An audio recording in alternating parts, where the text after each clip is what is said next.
What's good, beautiful people? It's your girl Tay, and I'm here yet again with another update video. So definitely make sure you guys smash that like button, comment down below, subscribe, then push your post notification bell button so that way anytime I upload a video, you will be notified. Alright, so we're going to jump right into the news today, literally. So I have this article here that says California bill would give $1,000 a month in short-term guaranteed income to homeless high school seniors, okay? Joining a growing tide of guaranteed income programs across California, a state bill making its way through the legislature would give $1,000 a month to unhoused high school seniors. Now, this was introduced by State Senator Dave Cortese. Senate Bill 1341 proposes a monthly no-strings-attached check to eligible students for 5 months, okay, from April of the student's senior year until August. It's essentially this transitional support to try to disrupt the cycle of homelessness at this age group, Cortese says. The legislation is a revamp of an earlier bill also introduced by Cortese that aimed to give $500 a month to college students from low-income families attending some California State University campuses, okay? However, lawmakers scrapped the idea once they realized the monthly checks would have essentially been deducted from any separate student financial aid. SB 1341 passed the Senate floor in May and is now being reviewed by Assembly committees on Human Services and Higher Education. Okay, the bill would provide enough funding for 15,000 students, which is the number of seniors in public high schools who, in the 2020-2021 school year, were living homeless. Okay, defined by the McKinney-Vento Act as lacking a fixed, regular, and adequate nighttime residence. Many of these children live in the homes of other families, shelters, motels, cars, or even public places. Okay, across all public schools in the state from kindergarten to 12th grade, more than 183,000 students were homeless last school year, according to the California Department of Education. And it goes on to give you more stats and stuff, the percentage of students who were homeless and their ethnicity and things of that nature. Okay, lawmakers project the state would spend about $85 million a year to fund the monthly checks, fluctuating along with the number of homeless youths. Okay, so still hasn't passed, obviously, but they're talking about it. Okay, now I don't agree with the money coming out of financial aid. A lot of people, well, if you've gone to college, and I'm not saying anything if you didn't, but if you've gone to college and you realize, I know I went to junior colleges before I actually went to a university, and when I went to the junior colleges, I was relying on that financial aid money, okay, the money that you would get from your FAFSA, I forgot what it was called, but the Cal Grant or something like that. A lot of the times, people, young people are using that, not even young people, older people are using that to help finance whatever they have going on in their lifetime, if it's to get caught up on car notes, if it's to pay rent, or whatever the case may be. Okay, so taking money out of financial aid is not necessarily a good idea to me. I do like the fact that they are trying to do better by our children that are transitioning from being children to young adults. So there is some good news in that, but I just don't like where they're trying to take the money. The next thing that I wanted to talk about, Biden announces executive actions targeting anti-LGBTQ laws. Now, this came out yesterday. It says President Biden announced several executive actions on Wednesday afternoon to address discriminatory laws and practices against LGBTQ children and adults as a number of states enact anti-LGBTQ measures. The message is simple. Pride is back at the White House, Mr. Biden said at a White House Pride event where the executive actions were unveiled. The Direct Department of Health and Human Services to work with states to expand gender-affirming care and access to youth mental health counseling, strengthen non-discrimination protections in the foster care system, and clarify that federally funded programs cannot offer conversion therapy. Okay, the widely discredited practice of trying to change a person's sexual orientation or gender identity. My order will use a full force the federal government to My order will use a full force the federal government to prevent inhumane practices of conversion therapy, Mr. Biden said. Okay, he says this is the first time the federal government is using a coordinated response against this dangerous, discredited practice. Okay, a senior administration official who described the measures didn't point to any specific use of federal funds for conversion therapy, but said the executive action will help HHS lawyers enforce any future attempts. Okay, happy Pride Month, by the way. I don't know if I mentioned that at any point, but if I didn't, I'm saying it, and if I did, I'm saying it again. Okay, moving on from that, there was actually an article in here that I wanted to talk about, which I just found because Let me just read it first, and then I'll tell you guys my thoughts afterwards. Okay, so it basically says a Devon school has announced a ban on students wearing skirts in a push toward more gender-neutral uniform.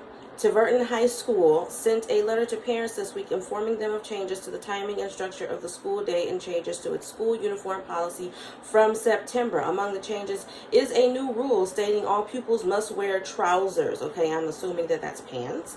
All students must wear pants. The new rules are being enforced to create a more gender-neutral uniform policy, and due to persistent problem of skirts being worn shorter than rules permit, skirts will still be able to be worn for PE. However, regarding the new school uniform, head teacher Sammy Crook said the decision was not taken lightly. In a letter to parents, she said, "This change to uniform policy has the approval of our governors and balances the demands placed on us in matters including standards of education, parental costs, inclusivity, and student health," Ms. Crook said. Okay, so I'm pretty sure you guys got the gist of that article. I just want to see if there's anything else. I'm not even sure if this school is in the United States, if you guys are aware of it, because it doesn't say here, and sometimes I get articles that are not from our country, okay, and I be reading them and thinking that it applies to us, and it don't. Either way, I still have an opinion on this, and let me tell you what that is. So I have absolutely nothing against the LGBTQ community, people's sexual identity, people's sexual orientation. I have no problem with that. The only issue that I have when it comes to not necessarily the community, but the laws and all of the new rules and all of that that's supposed to help that community, is that it takes away choices from people who are not in that community. So it's like, on one hand, you want to be pro-choice to the people in this community, to say you have a right to express yourself however you feel necessary. But at the same time, a rule like this where a child, a girl or boy, whatever, but I'm just going to speak for women, okay, because I'm very women rights oriented, if you guys didn't already know. So I'm going to speak on a woman's right. I identify as a woman, so I'm going to speak on that. For a woman or for a girl or for a young woman, you're taking away her right to her sexual identity. If she wants to identify as a woman, if she wants to wear, or a girl and she wants to wear a skirt, now she can't because it's offensive to the LGBTQ community. And I have a problem with that because, again, you're taking her choice away to suit this community, if that makes any sense. If I want to wear a skirt, I should be able to wear a skirt. Let me make this perfectly clear, because I know somebody would try to twist my words around. Anytime anybody has any type of opinion about this particular community, the words seem to get twisted like that, okay? Let me be clear. I have no issue with that. Love is love. I believe that everybody is entitled to love, okay? Doesn't matter who it's coming from, all right? As long as you are not hurting yourself or anybody around you, you have a right to be loved and to give love, okay? So, with that being said, I don't like it when any member of any type of community, it doesn't matter what community it is, if it's LGBTQ, if it's the Hispanic community, if it's my own African American community, it doesn't matter. If your rights or whatever it is infringing on mine, I am always going to have a problem with that. Like I said, if I were a young kid and I were going to school and I said I identify as a girl and I wanted to wear a skirt, I don't think that I should be denied my ability to identify with what I am because this person is saying, hey, you know what, it's not fair, you know what I mean? So it's a very sensitive subject, but at the same time, it's not, okay? You either enforce that, or, you either allow, because here's what I think. I think that the issue is, the reality is that a lot of institutions, and not just institutions, but a lot of people are just not ready for men to express themselves or to identify with anything other than being a man. I don't have a problem with that. Let me just say that again. Let me make myself perfectly clear. But they're never going to say men or young teenage boys or young little boys can wear dresses to school. So since they don't want that to happen, then they're going to take that right away from the girls as well, and I just don't like that. And I'm going to leave it on that because, like I said, the community itself as a whole, this is my personal opinion, is very, very sensitive. There's not a whole lot that you can say without it looking like you're trying to take away from that person's rights.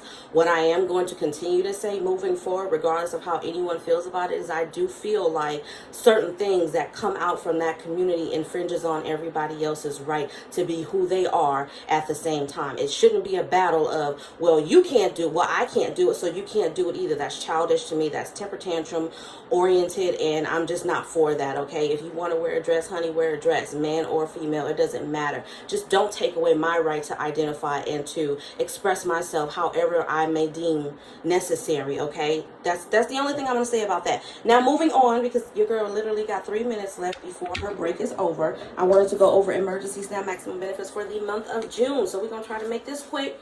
We have Alabama, July the 1st, Alaska, May 3rd through the 31st, California, July 16th and the 23rd, Colorado, June 6th through the 11th, Connecticut, June 16th, and all Fridays until all of June apps are complete.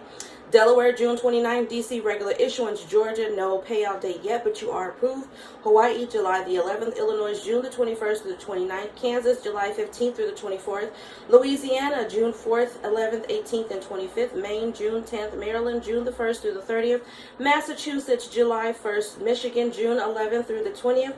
New Hampshire, June 3rd and 17th, and then July the 3rd and the 15th.